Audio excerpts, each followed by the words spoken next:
Hello everyone! Greetings and salutations! I am MarauderEX, and this is the joy that is Let's Play Dragon Force. We are at 53 of our epic ongoing saga to save the world of Legendra from the evil god Madrak. And that's pretty much catching up on the backstory. Yeah. For those of you just tuning in, I am currently overflowing with generals, and the only solution to that is taking over a couple of new castles. In the meantime, I'm going to be attacked by some topaz people here in a second. Jasperl Castle, to be exact, being attacked. That all rhymed, and I really did not mean for it to. That was really cheesy. And really, I'm not too worried about this attack because, honestly, this group has gone through it before. One question I might get, why send teiris with 70 cavalry against someone with only 20 mages? Well, because all of the people in this battle group that are melee, they would rip her apart.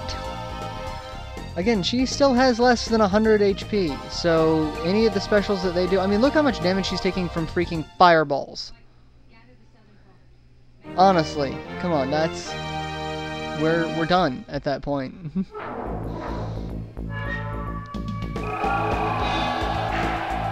So... to help fix that, I'm going to use my special ability to wash them away in a flood of disaster. However, they just reform their ranks, meaning I'm still going to be attacked by damn fireballs.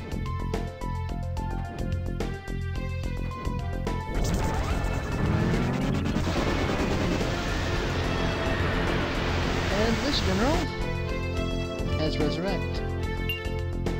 Instead of, you know, the traditional standby of Holy Shield, I now get to deal with even more. And my general, or my troops aren't smart enough to actually kill the one that's attacking my monarch. Come on, there you go. That's what we needed to take care of. Kill all I want, you'll just make more for me to kill. Why? Because they're effing mages. They're not gonna do crap against cavalry. And so in the end you retreat. Chicken shits, all of you. Stand and fight. And I still captured you on your way out. How does it feel to be a failure? Bagrill.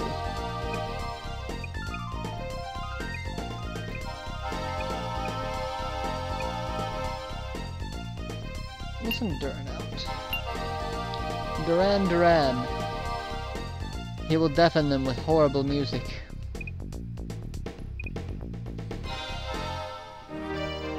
That was a bad pun. I, again, apologize for that. Apparently I'm getting kind of punchy.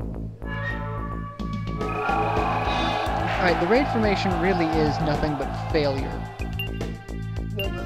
But then again, a lot of the formations in this game are nothing but failure. They don't work the way that they're supposed to, given how they've programmed the troop AI to move.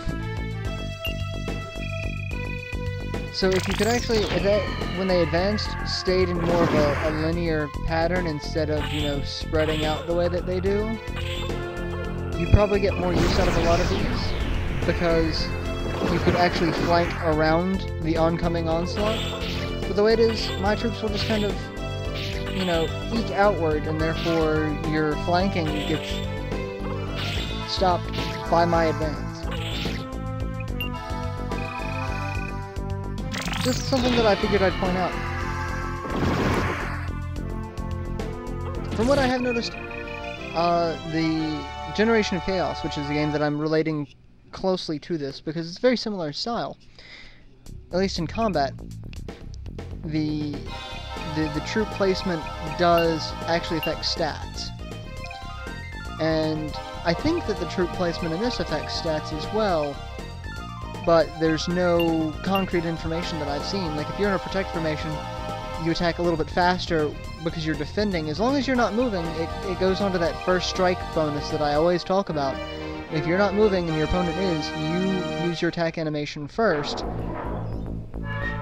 And then, as you've seen some of the generals do, my attack animation goes through and you hear the clashing of swords that I've defended against it. And then you've got some that just seem to, I attack and miss, but if I attack at a certain point, the damage still goes through. There's a lot of factors that look like it goes into it, and I'm not sure how it all relates, because they don't actually give you that information. And it's very hard to test it. There's so many numerical stats, because if the only way to really test it is to test everything against the special formation, which seems to be the base, and have everyone make sure that they have no terrain effect bonus. That's the only way to really test it, to see if it works. So, I don't know. I don't think I can really do it, so I will just continue to speculate on it as time goes on.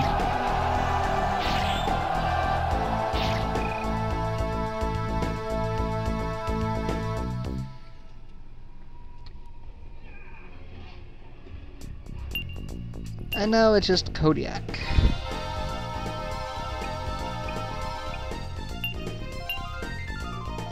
Versus the Black Knight. And he doesn't think we should be enemies. Yet he's the one attacking me.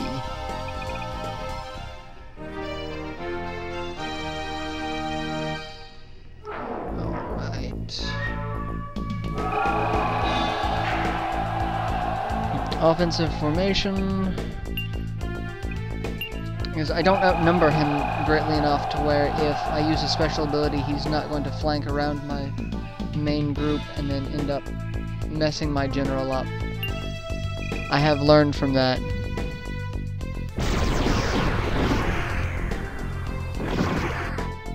I specifically learned that going against teiris.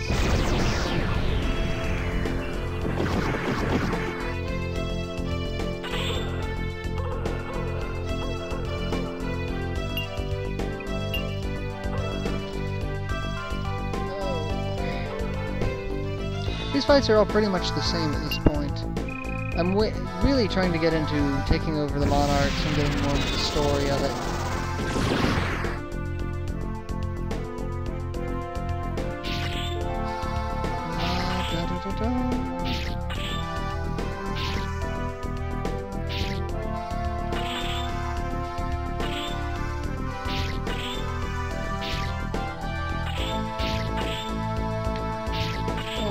Sorry, trying to text and talk at the same time is actually ridiculously impossible for me. Any sort of typing and talking I can never do, because I start talking about what I'm typing or typing about what I'm talking. It's like I can't think in, you know, vocal values, either text or speaking, in two different segments. My brain tries to rip itself apart.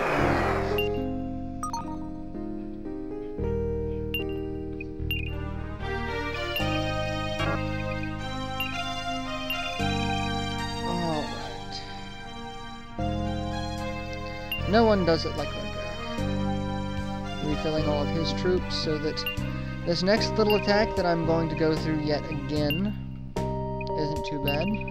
And I know that my video is ridiculously long on this one. I'm trying to get a couple of things taken care of before I cancel the video.